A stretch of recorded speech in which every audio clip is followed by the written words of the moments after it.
Coucou mes partenaires.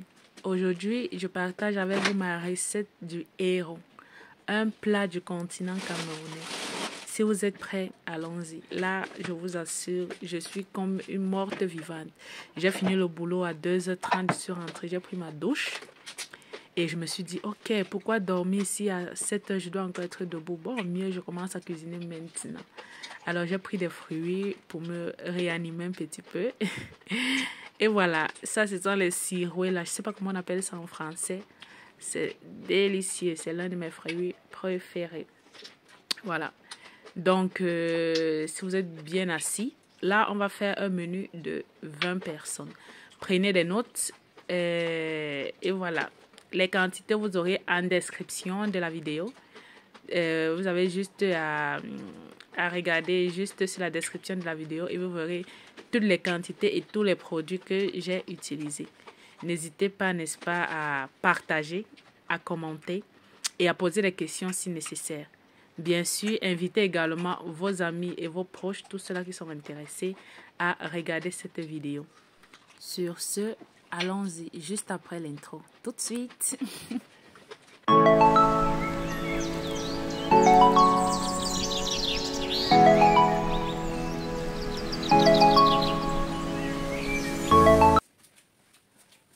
Juste après, je me suis échangée et voilà.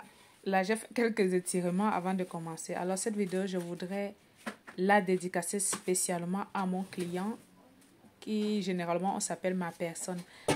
Ma personne, merci d'être le super client que tu es. Alors, mes partenaires, allons-y. Alors, on met la marmite au feu. Et avec la viande, je tiens à préciser que la viande, je l'avais mis, n'est-ce pas, je l'avais laissé décongeler déjà.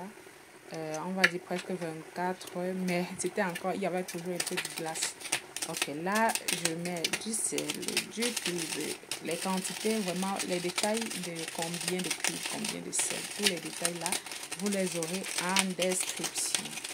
Ok, donc, on a trempé le coq, et ici on appelle okasi. On a trempé ça, n'est-ce pas, pour retirer, n'est-ce pas, tous les résidus, toute la saleté.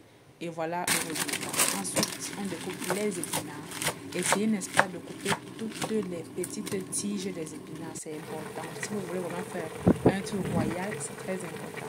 Ensuite, j'ai versé la peau qui était déjà cuite. Et après que ce soit cuit, la viande et la peau, ce n'est même pas la peau, c'est les pattes de bœuf.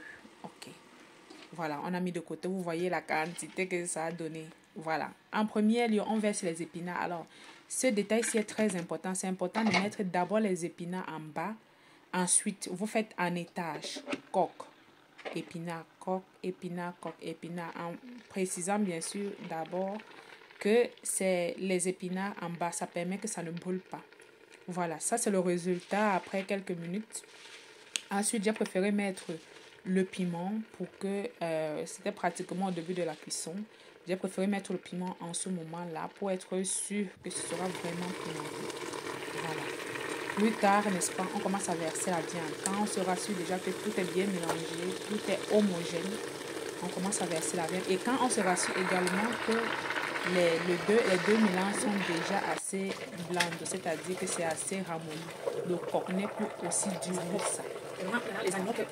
On verse la viande. Vraiment, c'est un plat très très facile. Mais je ne vous conseille pas de le faire si vous n'avez pas les moyens. Voilà, on verse le poisson. Alors faites attention aux arrêts. Ensuite, les écrevisses. Je n'ai pas trempé les écrevisses. J'ai préféré les mettre dans ce sens. Mais vous pouvez tremper. Pour vous rassurer qu'il n'y a pas de sable et tout. Mais moi, j'étais sûre de mon coup. Ok. Vous remuez bien avec les écrevisses. Bien. Vous laissez mijoter. Vraiment, là, on est en train de cuisiner à feu doux. Vraiment, ça doit être très doux. Là, on n'est plus pressé du tout. Voilà, on remet. Vous voyez que c'était très difficile. J'ai même changé de cuillère parce que c'était vraiment lourd. La marmite, elle était longue. Et avec tous les obstacles, tous les animaux qu'il y a dedans, c'était vraiment pas facile. Donc, j'ai changé de l'eau pour me faciliter un petit peu. Alors, comme je disais, si vous n'êtes pas prêt, n'essayez même pas de commencer à cuisiner, à avoir l'idée de préparer le héros. Parce que c'est un budget énorme. On assaisonne, on rectifie son assaisonnement. C'est important. Parce que le premier assaisonnement, autant pour moi, je l'ai mise au début. Et je tiens à préciser que la viande était déjà cuite. Bon, la peau de bœuf était déjà cuite. Ok, on y va. On continue vraiment. C'est très important que vous mettez vraiment le feu à le feu vraiment moyen, vraiment très très lent. Parce que là, on est maintenant en train de travailler le complet.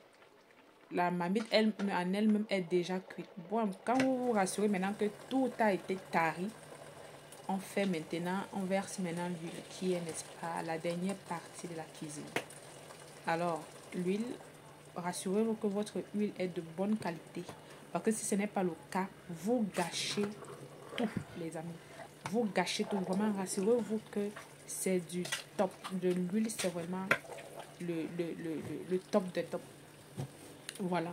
Quand on commence à mettre l'huile, vous voyez, ça devient un peu plus facile à tourner. Et c'est l'huile qui vient vous dire, en fait, si la marmite, elle est prête ou pas. Parce que là, vous vous êtes déjà rassuré que le coq, il est assez ramolli. Les épinards ont été suffisants parce que les épinards viennent ramollir le coq, qui est une plante très, très, très, très dure.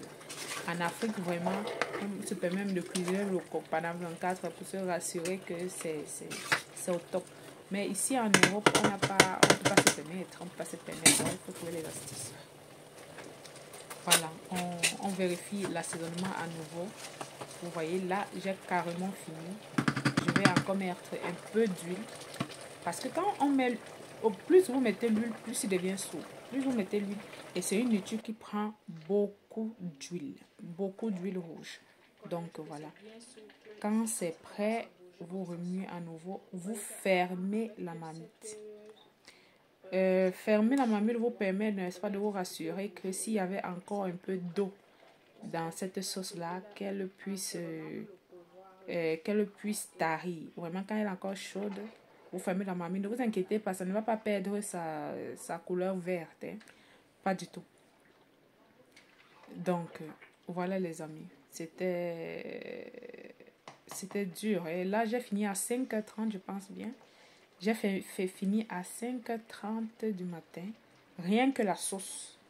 Rien que la sauce avant d'attaquer, n'est-ce pas, le côté du complément. Le complément, je ne vais pas vous le montrer.